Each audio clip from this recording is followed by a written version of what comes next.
Saya mendengar adik-adik, saya juga aktivis masa mudanya. Jadi kalau saya dulu mau berdebat, saya baca dulu itu barang sampai sejelas-jelasnya baru saya berdebat. Kalau ini jujur sebagai dosen saya malu apa yang sudah disampaikan. Nggak baca, kasih komentar, didengar orang di ILC, saya sampai tutup mata tadi. Seharian di timeline saya beredar meme-meme rencana aksi mahasiswa yang katanya akan mengadakan aksi besar turun ke jalan. Ada yang bilang mereka mau turun ke jalan tanggal 8 April. Ada yang bilang tanggal 11 April. Gak kompak kayaknya. Meski mereka mengatasnamakan Badan Eksekutif Mahasiswa Seluruh Indonesia atau BEMSI. Sesudah demo besar mahasiswa di tahun 1998 yang akhirnya menurunkan Soeharto dari jabatannya, demo-demo mahasiswa sekarang sepertinya sudah masuk angin. Agendanya nggak jelas, tuntutannya nggak fokus. Dan yang lucunya, mereka yang demo banyak yang nggak paham ngapain sih mereka turun ke jalan.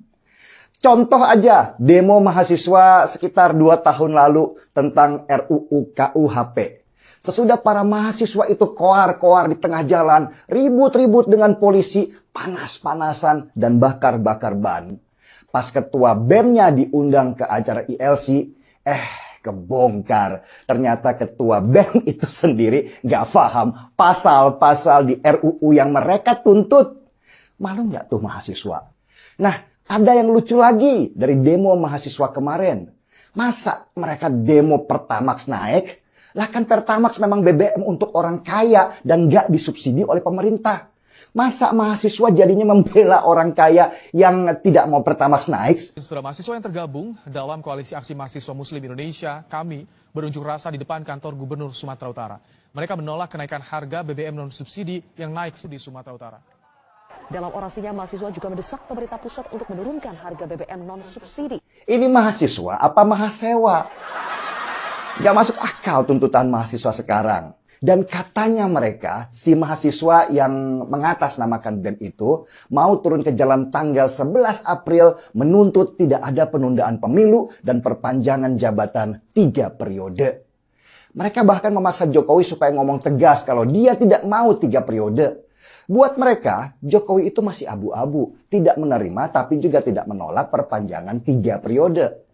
Ini kan kacau. Apa mahasiswa nggak mengerti yang namanya trias politika?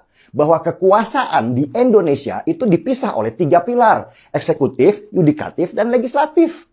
Jokowi itu ada di bagian eksekutif. Dia hanya menjalankan apa yang sudah diamanatkan oleh undang-undang. Nah, yang berhak merevisi undang-undang, termasuk masa jabatan presiden, itu ada di legislatif atau DPR. Kalau mau demo, ya demo DPR-nya dong. Masa yang didemo oleh presiden? Ngerti nggak sih mahasiswa ini? Ratusan mahasiswa dari Badan Eksekutif Mahasiswa Seluruh Indonesia menggelar unjuk rasa di depan Bundaran Patung Kuda, Monas, Jakarta. Ratusan mahasiswa dari BEM seluruh Indonesia ini berjalan kaki dari Tugu Tani menuju Bundaran Patung Kuda di Monas, Jakarta pada siang tadi. Unjuk rasa ribuan mahasiswa gabungan se-Bogor Raya yang menolak wacana penundaan pemilu dan perpanjangan masa jabatan presiden di depan Istana Bogor. Ini salah satu diantaranya adalah menentang wacana penundaan pemilu dan perpanjangan masa jabatan presiden 3 periode. Mereka menginginkan Presiden Jokowi untuk mengeluarkan pernyataan resmi terkait penolakan terhadap wacana tersebut. Dalam orasinya, mahasiswa juga mendesak pemerintah pusat untuk menurunkan harga BBM non-subsidi. Presidennya nggak bisa apa-apa kalau bunyi undang-undangnya berkata bahwa jabatan presiden maksimal hanya 2 periode. Apa presiden bisa mengubah konstitusi menjadi 3 periode? Ya nggak bisa dong. Itu jelas melawan hukum. Dan presiden bisa diturunkan langsung dari kursinya oleh DPR kalau dia melawan hukum. Ini kan pelajaran SMP. Basic banget. Masa mahasiswa nggak tahu pemisahan kekuasaan di Indonesia dalam konsep trias politika? Lah, kalau sudah tahu, terus yang mau kalian demo itu apa? Tuntutan kalian itu apa? Apa nggak malu diketawain para senior yang dulunya juga mahasiswa?